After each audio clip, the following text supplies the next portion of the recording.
عزیز طلباء و طالبات، آج جس موضوع پہ ہم بات کرنے جا رہے ہیں وہ ڈاکٹر سید عبداللہ صاحب کا تعارف ہے۔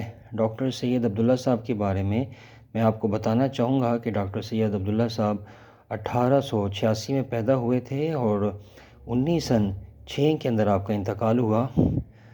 آپ ضلع مانسہرہ کے گاؤں منگور میں پیدا ہوئے اور ابتدائی تعلیم جو ہے اپنے والد سے حاصل کی، اور قرآن مجید کے ساتھ اردو کی جو ہے درسی کتب، حساب، خوش خطی، ابتدائی فارسی اور خطوط نویسی کی تعلیم گھر پر حاصل کی، اور اس کے بعد پھر مقامی اسکول میں داخلہ لے کر مڈل پاس کیا، اور اس کے بعد 1923 میں میٹرک کا امتحان انہوں نے اسلامیہ ہائی اسکول لاہور سے پاس کیا، اور اس کے ساتھ ساتھ 1924 میں ایف اے کیا ہے، اور انہوں نے پھر 1940 میں بی اے کرنے کے بعد 1927 میں اسلامیہ کالج لاہور سے ایم اے فارسی کیا ہے۔ یہاں انہوں نے پروفیسر حافظ محمود شیرانی، قاضی فضل حق اور پروفیسر اسماعیل جیسے اساتذہ سے فیض پایا ہے، اور 1932 میں ایم اے عربی کا امتحان بھی امتیازی نمبروں سے پاس کیا ہے۔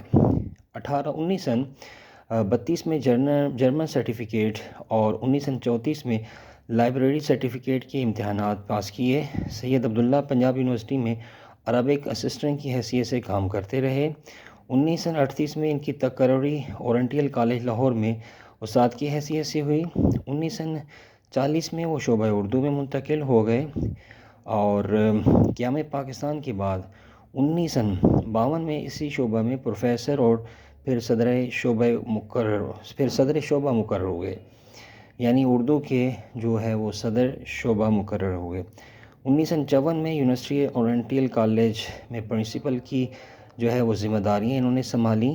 انہیں اردو سے بے پناہ لگاؤ تھا، اور دن رات بلکہ آخری سانس تک اردو کے نفاذ کے لیے کوشاں رہے۔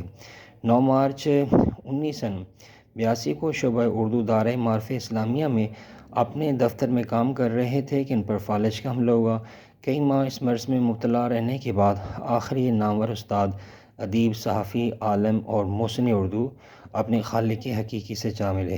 ان کی جو تصانیف ہیں وہ نقط میر ہیں، سر سید اور ان کے رفقا ہیں، وجیز سے عبدالحق تک، مباحث اور اشارات تنقید وغیرہ ان کی مشہور تصانیف ہیں۔ تو یہ ان کا تعارف تھا ڈاکٹر سید عبداللہ صاحب کا۔